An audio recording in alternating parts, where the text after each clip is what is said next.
ये फरमाइएगा शानदाना साहिबा, लेकिन इधर हमने देखा कि एक स्टेटमेंट बड़ा चेंज स्टेटमेंट या वेलकमिंग स्टेटमेंट कुछ लोग कह रहे हैं उनको खान साहब की तरफ से, जो आर्मी चीफ को पैगाम भेजा अलीमा खान साहिबा के थ्रू, वो अच्छा स्टेटमेंट था। उन्होंने कहा आप न्यूट्रल हो जाएं और कहा कि आप मुल्क के मफाद में पीछे हट जाएं इस हुकूमत से, लेकिन क्या जवाब कोई उसका आया है और आपकी एक्सपेक्टेशन क्या?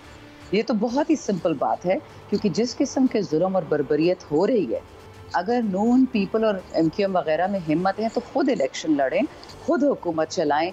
इनके लिए कभी इधर से कभी उधर से मतलब ये है क्या? खान साहब ने तो क्लियर मैसेज भिजवा दिया उनको। अब इसमें ये कहना कि हमारी तरफ से कोई दोस्ती का हाथ बढ़ा है, नहीं, हमने तो एक सच्ची बात कही है। लोगों ने तो मर जाना है, इंडिविजुअल तो सारे मर जाते हैं। किसको आप जानती हैं जो अभी तक पड़ा हुआ है जिंदा 200 साल से?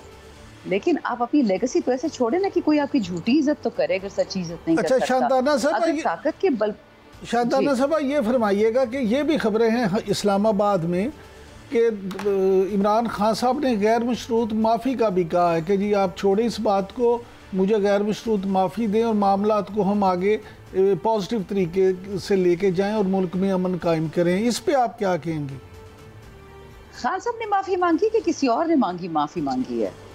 नहीं, खबरें तो ये हैं कि खान साहब की तरफ से गैर मशरूत माफ़ी का पैगाम दिया गया।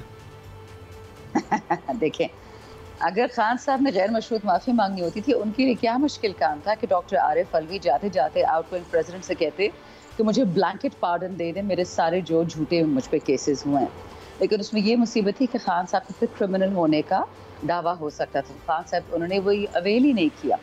खान साहब को तो अब तक 100 ऑफर्स आ चुकी है, लंदन चले जाओ बाकी भगोड़ों की तरह, या कनाडा चले जाओ, अमेरिका चले जाओ, या तुम बनी गाला 2-3 साल बैठ जाओ, सियासत छोड़ दो, -1 की टीम को आगे ले आओ, या बिलावल को आने दो, मरियम को, जो भी डीले होती है, या जेल में बैठे रहो। खान चोज द लैटर कि मैं जेल में बैठ जाता हूँ।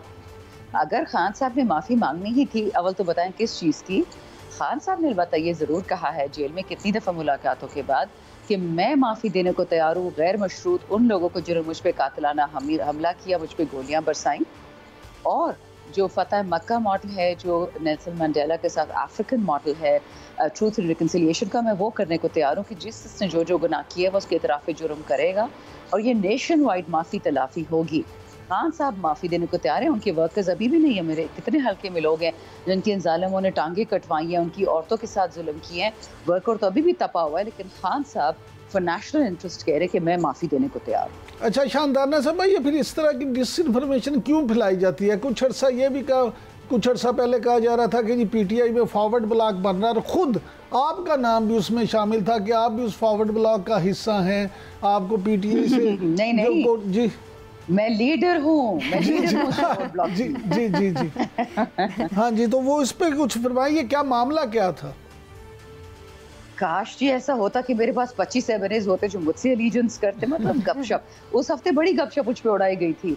फवाद भाई ने कहा था, उन्होंने भी काफी बड़ी बौंकी मारी कि शानदाना हेट्स पंजाबी, आधा खानदान पंजाबी है। पता नहीं ये बात उनको कहाँ से मिली, या शायद फैमिली बात है, उनको सीक्रेट्स पता हो। फिर उस हफ्ते ये भी बात हुई कि मैं रिजाइन कर रही हूँ। उस हफ्ते ये भी बात हुई कि पता नहीं मैंने क्या किया है, कुछ और 2-3 चीज़ें मैंने उखाड़ी थी जो पाकिस्तान ने पहले कभी नहीं, वो सारी चीज़ें मैंने कर ली थी। तो या तो मुझ जैसे एक नॉर्मल वर्कर को इतनी इंपॉर्टेंस देना, इन चीज़ों को काहे, इन लोगों को काहे का खौफ है? और देखिए, बोलती बंद करवाना, ये जो इनका फाइबर वॉल है, फायर वॉल, और ये जर्नलिस्ट जिनको ये सू करेंगे और पता नहीं क्या क्या इनके जो मजाक चल रहे हैं, I have no idea what's going on their brain. जो मुझे समझ आ रही है डेस्परेशन है। कल इनके एक पढ़े लिखे मेंबर हैं सद्दिक मलिक, उन्होंने कल एक बहुत अजीब सी एक क्या कहते हैं अलविदाई टाइप स्पीच की कि जी आप आ जाए, गवर्नमेंट ले लें। भैया, आपको 9 फरवरी का जो शौक चढ़ा था डब्बे भरवाने का, हमारे रिजल्ट्स रिहर्स करने का, फिर भुगते।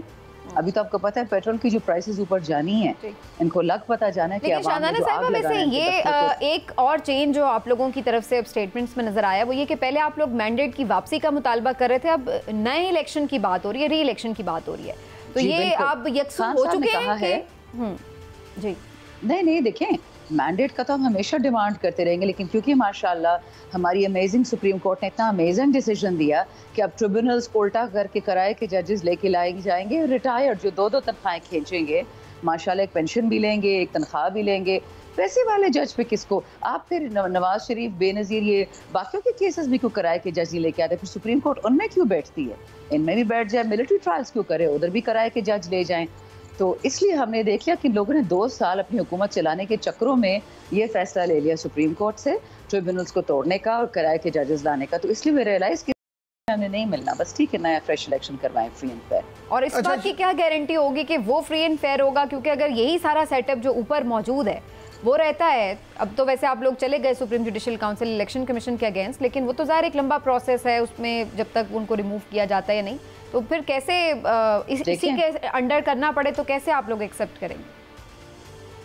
चले मैं एक फसीशियस सी बात कर देती हूँ, ऊपर तो एक मेरे रब्बुल आलमीन है, ठीक है, ये बाकी सारे इनके पास ताकत है, दुनियावी ताकत कुछ अरसे के लिए, माजरत के साथ चीज़ें बदलने में पलक झपकने का वक्त लगता है। वही अल्लाह ताला कहता है कुन फयकून, आप देख लेंगे कुन फयकून होगा इंशाल्लाह, इस अवाम की वजह से होगा, हमारे रब का रहम होगा और अवाम की मेहनत होगी।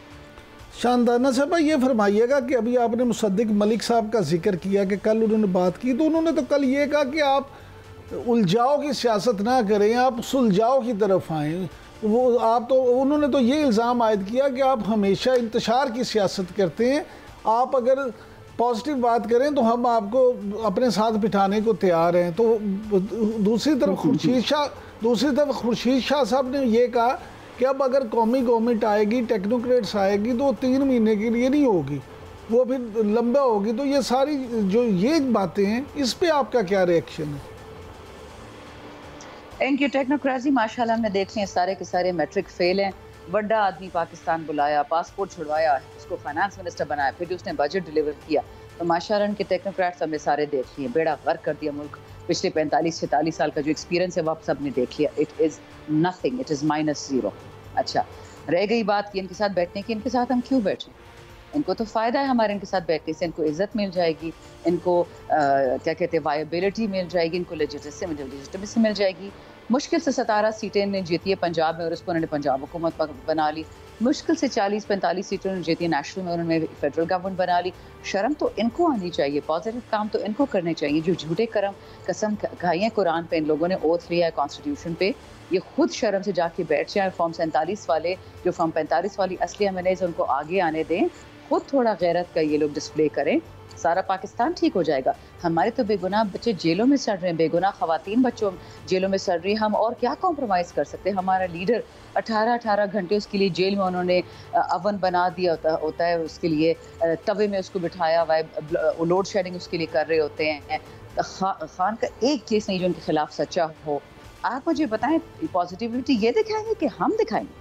ठीक, शानदाना गुलजार साहब, थैंक यू सो मच, शुक्रिया आपके वक्त का। मुख्तलिफ उमूर के हवाले से नाज़रीन, पाकिस्तान तहरीक इंसाफ की सीनियर रहनुमा शानदाना गुलजार साहिबा की गुफ्तगू आपने मुलाहिज़ा की।